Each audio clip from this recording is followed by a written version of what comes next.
Hi friends, বাবুস কিচেনে সবাইকে welcome করে আজ আমি আপনাদের সামনে আরও একটি রেসিপি নিয়ে হাজির হয়েছি।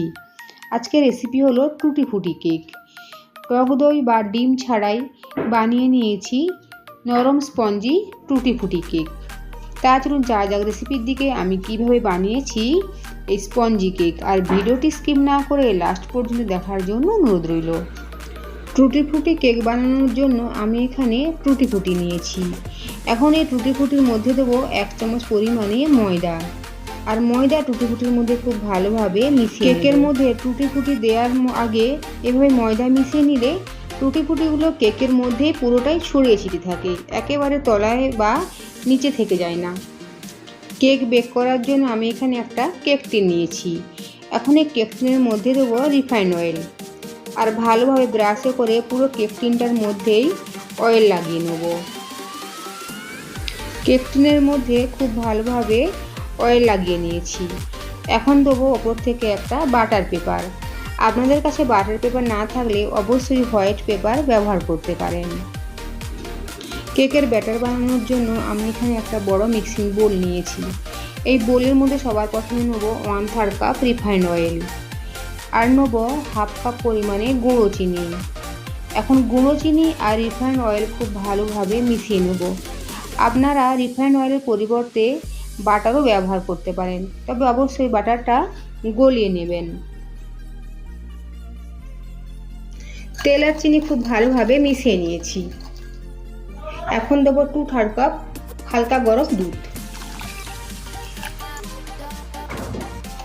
আবারও সবকিছু খুব ভালোভাবে একবার মিশিয়ে নেব। দুধ, তেল আর গুঁড়ো চিনি খুব ভালোভাবে মিশিয়ে নিয়েছি।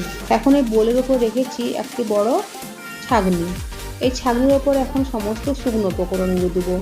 সবার প্রথমে দেবো 1 কাপ পরিমাণে ময়দা, এরপরে দেবো 1 table spoon cornflour, 2 table spoon milk powder, এরপরে দেবো 1 টিস্পুন বেকিং পাউডার, আর দেবো 1/2 টিস্পুন বেকিং সোডা। এখন শুকনো উপকরণগুলো চামচ দিয়ে নেড়ে নেড়ে চেড়ে নেব। কেক বানানোর আগে সমস্ত শুকনো উপকরণ ভালোভাবে চেড়ে নিতে হবে। এখন এই শুকনো উপকরণগুলো লিকুইড মিশ্রণটার সাথে খুব ভালোভাবে মিশিয়ে নেব। খেয়াল রাখতে হবে যেন কোনো লাম্পস না থাকে, ঠিক সেই হিসেবে ভালোভাবে মিশিয়ে নিতে হবে। এখন দেবো 1/2 টিস্পুন ভ্যানিলা এসেন্স, আর সাথে দেবো 1/2 টিস্পুন পাইনঅ্যাপেল এসেন্স। আপনাদের কাছে পাইনঅ্যাপেল এসেন্স না থাকলে শুধুমাত্র ভ্যানিলা এসেন্সও ব্যবহার করতে পারেন, তবে সেক্ষেত্রে 1/2 টিস্পুনের জায়গায় 1 টিস্পুন ভ্যানিলা এসেন্স ব্যবহার করতে হবে। আবার সব কিছু ভালোভাবে মিশিয়ে নেব। এখন সবশেষে দেবো 1 টিস্পুন হোয়াইট ভিনিগার, আর দেবো টুটি ফুটি। আবারও সব কিছু ভালোভাবে মিশিয়ে নেব।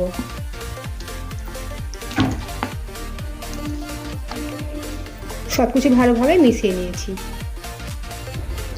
কেকের জন্য ব্যাটার একদম পারফেক্টভাবে রেডি হয়ে গিয়েছে। এখন যাব নেক্সট প্রসেসে। এখন আগে থেকে রেডি করে রাখা কেক টিনের মধ্যে ব্যাটারটা দিয়ে দেবো। কেক টিনের মধ্যে পুরো ব্যাটারটাই নিয়ে নিয়েছি, আর এভাবে 2-3 বার ভালোভাবে ট্যাপ করে নেব, আর ওপর থেকে দেবো টুটি ফুটি। এখন যাব নেক্সট প্রসেসে। কেক বানানোর জন্য আমি এখানে একটা কড়াই প্রিহিট করে নিয়েছি। গ্যাসের ফ্লেম লো টু মিডিয়ামে রেখে 10 মিনিটের জন্য। এখন এই কড়াইয়ের মধ্যে কেক টিনটা বসিয়ে দেবো, আর ওপর থেকে একটা বড় পাত্র দিয়ে ঢাকা চাপা দেবো। এখন 45 মিনিটের জন্য কেকটা বেক করতে দেবো, আর 30 মিনিট পর একবার কেকটা চেক করে নেবো কেকটা হয়েছে কিনা। কেক বেক হয়ে গিয়েছে। কেক বেক হতে পুরো সময় লেগেছে 45 মিনিট। এখন গ্যাসের ফ্লেম অফ করে দেবো, আর কিচেন স্ল্যাবের মধ্যে কেক টিনটা নামিয়ে রাখবো। কিচেন স্ল্যাবের মধ্যে কেক টিনটা নামিয়ে রেখেছি। এখন কেকটা খুব ভালোভাবে ঠান্ডা হওয়ার জন্য অপেক্ষা করব। কেক ঠান্ডা হয়ে গিয়েছে। এখন কেকটা ডিমোল্ড করব। তাই একটা নাইফ দিয়ে আস্তে আস্তে ঠিক এভাবে সাইডটা ছাড়িয়ে নেব। কেক টিন থেকে কেক ডিমোল্ড করে নিয়েছি। এখন উপরের এই বাটার পেপারটা উঠিয়ে নেব। কেকটা উল্টে সোজা করে নেব। দেখুন কত সুন্দর দেখতে হয়েছে টুটি ফুটি কেক।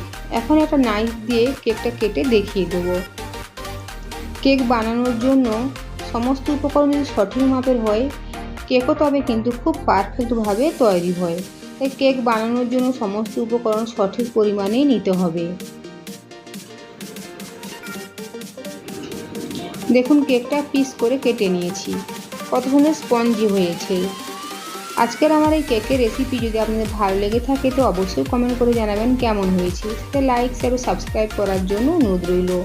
আর পাশে থাকা বেল আইকন প্রেস করার অনুরোধ রইল আমার প্রতিদিনের ভিডিওর আপডেট পাওয়ার জন্য। ভালো থাকবেন, সুস্থ থাকবেন। ফিরে আসছি অন্য কোনো রেসিপি নিয়ে। আর ভিডিওটি লাস্ট পর্যন্ত দেখার জন্য ধন্যবাদ। ভালো থাকবেন, সুস্থ থাকবেন। ফিরে আসছি অন্য কোনো রেসিপি নিয়ে।